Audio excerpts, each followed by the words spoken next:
everybody, welcome back to Prepper Junkie. Today on the table we have a PSAK GF5. Let's get this review started. Let's start at the back here. We have a fixed stock with this kind of wood. I don't believe it is real wood. I think it's just the kind of laminate wood, but I think overall the furniture actually looks kind of sexy. I kind of like it. We have a kind of a metal butt pad at the back here with a sling attachment. Again, this is a very kind of classic look for the AK with the wood and how it looks. Very, very classic. If you decide you don't like the furniture for any reason, it's very easy to change out and pretty inexpensive to buy new stuff. There's just like one screw here to take this off. There's one screw here to take that off. And up front, it's just very simple to do.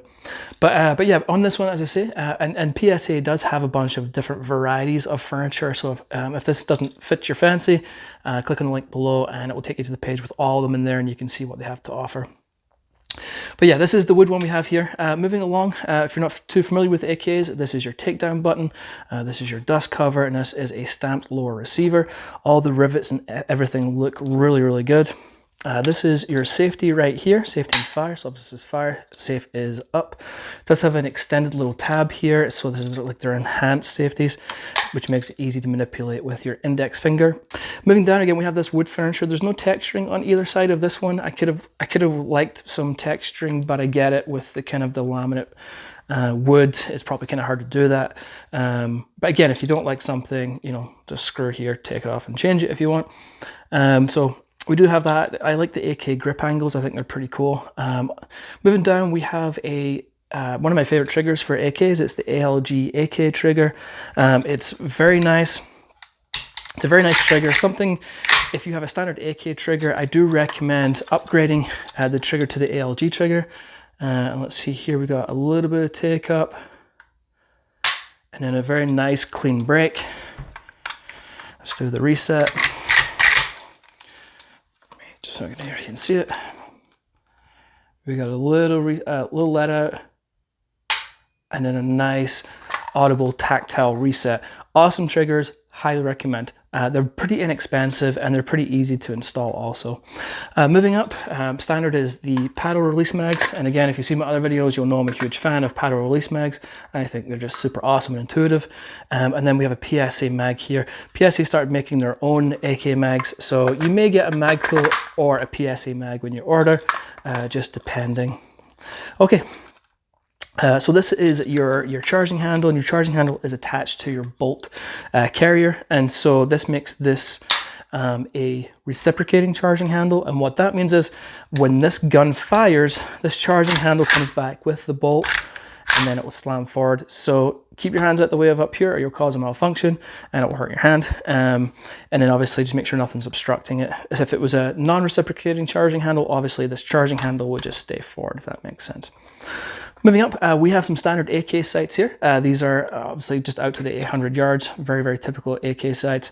I love iron sights. You know, they're already on AKs. You don't have to go out and buy them like sometimes with an AR, you need to go buy your iron sights to add. These go out to 800 yards if your eyes are good enough for that. So that obviously works in conjunction with your front post up here, your front sight up here. Now moving up, this is your gas tube, and again we have that wood furniture which we've already kind of gone over. Again, if you want to change this out, feel free. But this is your gas tube, and then we have the nice kind of wood piece on the bottom here. We have a little sling attachment right here, and then moving up to the barrel, this is when it gets really interesting. So there's a GF3, GF4, GF5 model, and the big differences to mention are the barrel types. So on the GF3, it's just a very standard barrel. The GF4 is a cold hammer forged barrel made by PSA. And then on the GF5, you get the very awesome FN cold hammer forged barrel. This is a 16-inch barrel. FN makes awesome barrels.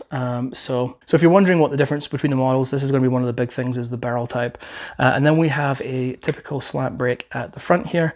And we do actually have a cleaning rod attached there. Cleaning rods weren't coming out with these guns for a long time, but they do include them now, so very cool. Now I forgot to mention the bolt carrier and the front trunnion are all hammer forged parts, which means they're awesome parts. They're not cast or anything like that. Hammer forged parts is what you want to hear when you hear AK parts. You want to hear those that are hammer forged. Cold hammer forged barrel, hammer forged front trunnion, hammer forged bolt and carrier make this a very, very solid rifle. Now, PSA does also, with all their firearms, they have a lifetime warranty. So if you do ever have any issues with their firearms, hit them up. They'll send you a return, some paperwork, and then they'll have you ship it back and they'll take care of you. So don't worry about that. I've reviewed and owned a lot of PSA products, and I've only ever had one small issue with them, with their product, and they took care of me. People was like, well, because you have a YouTube channel. Well, I don't tell them I have a YouTube channel and or anything like that, because with any company, if I ever have to send something back, especially in the gun world, I'm really curious to see how their customer service is. So I never tell them that I own that. Best customer service to date, surprise, surprise, Vortex. I sent something in, it was something minor fix. Sent it back to me, really quick turnaround, free gear. They were really cool, like free hat, free this and that. It was really nice of them. So anyway, customer service is obviously important. Okay, now to take down this AK, if you're not familiar, this is the takedown button, as I mentioned before. You can either press it with your finger, or sometimes I just like to use a chamber flag or something like that. Just put that in, makes it a little easier. So that's your dust cover. And I pushed this guide rod out of position, so there we go. So when you take it off, this is how it will look. And then obviously this is your bolt carrier, and then we're on safe. And so how it works, it pulls back, and then obviously it would slam forward. Okay, to take this down even further, you're just going to push that takedown button forward out of the slot, and you're going to pull this back. It's your guide rod and spring. And then you're going to simply pull back on your bolt and your bolt carrier. And again, these are hammer forged parts, top of the line parts. And then you can see the inside. Obviously this is a trigger assembly and things like that. Now to take off your gas tube, this bolt has to come back, because essentially the bolt will sit. Let me see if I can show you here. It sits and it goes into the gas tube like so. So you have to take this out to be able to take off that gas tube, because it will sit in here, it will stop you. And there's a little tab right here, so you're going to pull that up, and there's a piece up here you'll see move, and you've just got to line it straight up and down, and then you can just pull out your gas tube like so. And that is your AK fully disassembled. I guess we could take that out, and that is your AK disassembled just like so. So that's it disassembled. Okay, and then just put it back together, just go in reverse. All right, so we're all put back together. So yeah, let's go over how it was shooting. Shooting was great, no problems whatsoever. So I'm only getting about 200 rounds through my guns that I review right now, just because ammo is still pretty expensive. So this is not a long-term review. This obviously is more of a first impressions review. But I had no issues, as you would expect. I was only putting some Tula steel-cased ammo through this, but I had no problems, ran like a champ, just what I come to expect. So yeah. Yeah, overall, I think it's really, really nice. I think, as I say, I love the FN barrel. I love the trigger. The overall fit and finish is excellent. Very happy. I think PSA does a fantastic job on their AKs.